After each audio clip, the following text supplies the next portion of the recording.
1 metre பக்க அளவு உள்ள கனசதுர பெட்டியில் எத்தனை 10 சென்டிமீட்டர் பக்க அளவு உள்ள கனசதுரங்களை வைக்கலாம்னு சொல்கிறாங்க. ரொம்ப சிம்பிளான கொஸ்டின் தான். சின்ன விசை நீங்கள் பாருங்க, ரொம்ப மைன்யூட்டாக கொஞ்சம் செக் பண்ண. ஓகே, 1 மீட்டர் பக்க அளவு உள்ள கனசதுர பெட்டியில் எத்தனை 10 சென்டிமீட்டர் பக்க அளவு உள்ள கனசதுரங்களை வைக்கலான்னு கேட்குறாங்க. ஏன்னா முக்கியமாக பார்க்குறது என்னன்னு கேட்டால் இங்கே மீட்டரில் கொடுத்துருக்கான், இங்கே சென்டிமீட்டரில் கொடுத்துருக்கான். அப்போ மீட்டரை சென்டிமீட்டராக மாற்றலாம். மீட்டரை சென்டிமீட்டராக மாற்றலாம் 100ஆல் மல்டிப்ளை பண்ணணும். அப்போ 1 × 100 100 சென்டிமீட்டர். ஓகேங்களா? இது அப்போ பெரிய பாக்ஸு. இந்த 10 சென்டிமீட்டர் சின்ன பாக்ஸு. அந்த பெரிய பாக்ஸ்க்குள்ளே எத்தனை சின்ன பாக்ஸை வைக்கலான்னு கொஷின் கேட்குறாங்க.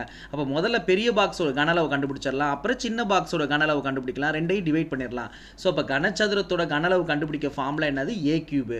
அப்போ பெரிய பாக்ஸோடது ஏ கியூபு, சின்ன பாக்ஸோடது அது ஏ கியூபு. இப்போ ஏ கியூப் பெரிய பாக்ஸுக்கு என்னது? 100ங்களா? சைடு வந்து 100ஆ, அதாவது பக்கம் வந்து 100. அப்போ ஏ கியூப்னா 100 கியூபு டிவைட் பை சின்ன பாக்ஸோடது 10ங்களா? அப்போ 10 கியூபு.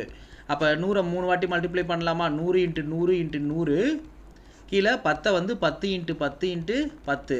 இப்போ ஒரு ஜீரோக்கு ஒரு ஜீரோ அடிச்சுட்டு இந்த ஒரு ஜீரோக்கு ஒரு ஜீரோ அடிச்சாச்சு, இந்த ஒரு ஜீரோக்கு இந்த ஒரு ஜீரோ அடிச்சாச்சு. மீதினா 100 × 10ங்களா?